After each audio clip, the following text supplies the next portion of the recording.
Here is my introductory speech. I'll scan the room.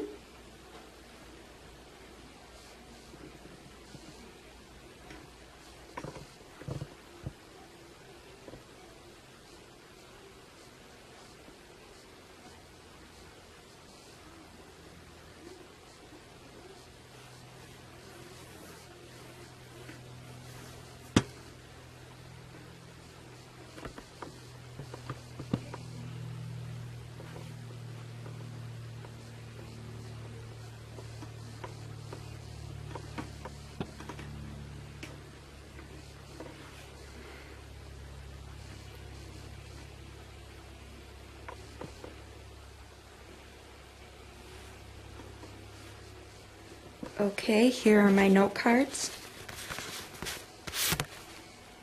There's one.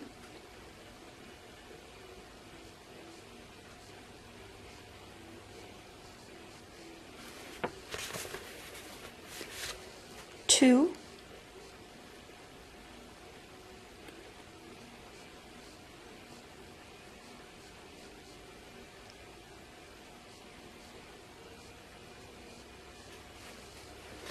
And three.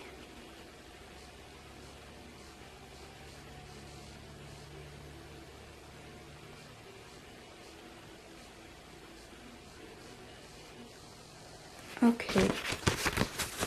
1, 2, and 3. All right.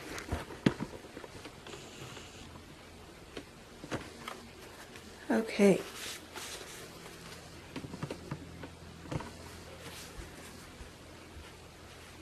Hello, my name is Gina Sullivan. I'm 20 years old and I have Lyme disease.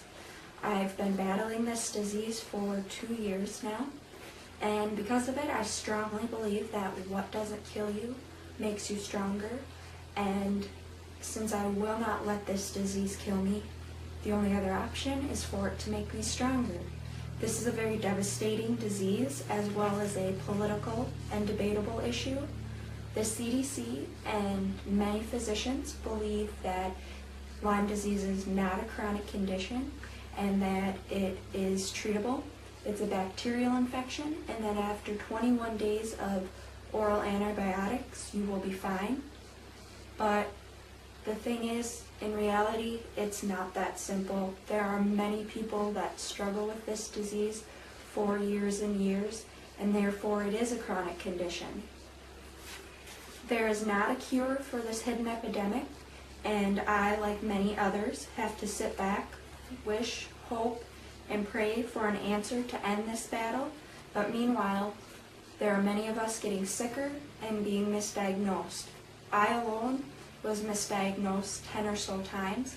I was diagnosed with chronic fatigue, clinical depression, fibromyalgia, MS, rheumatoid arthritis, lupus, and many other autoimmune diseases. Also, there are many other people that I know that were misdiagnosed even more so than I was. But this is the kicker, I was at one point diagnosed with Lyme disease. As a treatment, I was put on 3 weeks of doxycycline, an oral antibiotic, then another 3 weeks of amoxicillin, an oral antibiotic, and then 3 months of an intravenous PICC line in my arm with Rocephin, an antibiotic. And after about 6 months of antibiotics, I was referred to an infectious disease doctor by my primary doctor.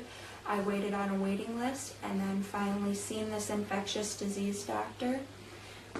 He came in, he didn't introduce himself, he didn't shake my hand.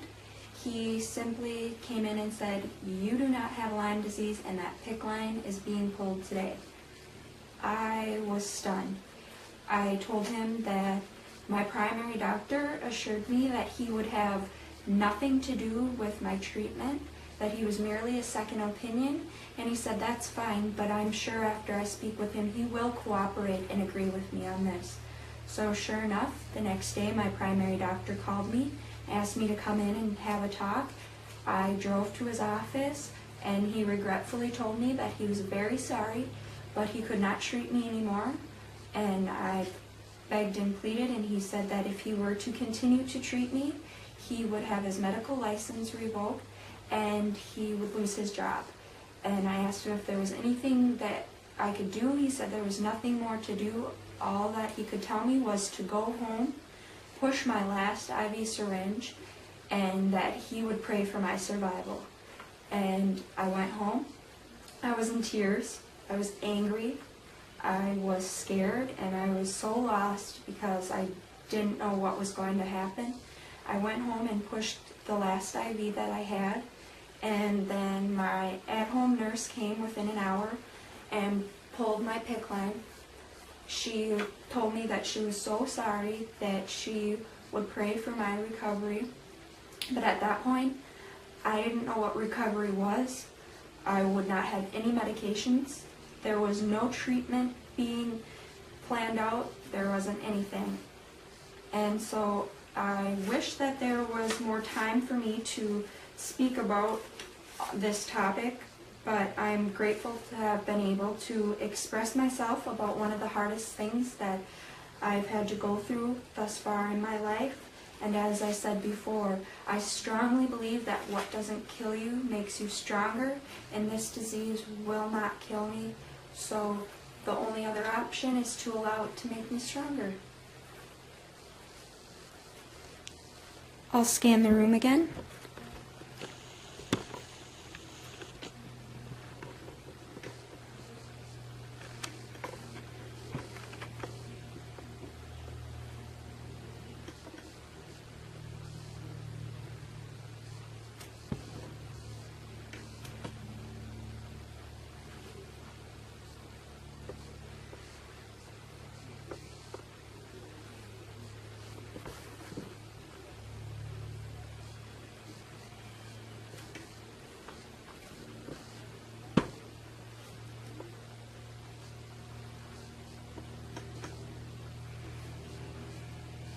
Okay, here are my note cards again. There's 1,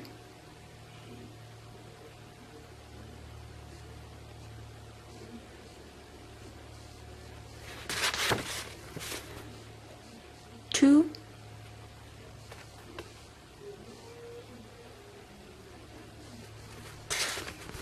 and 3.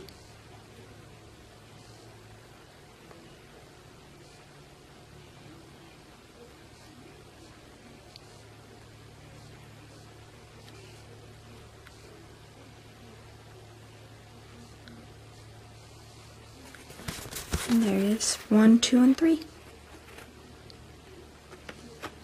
Introductory speech.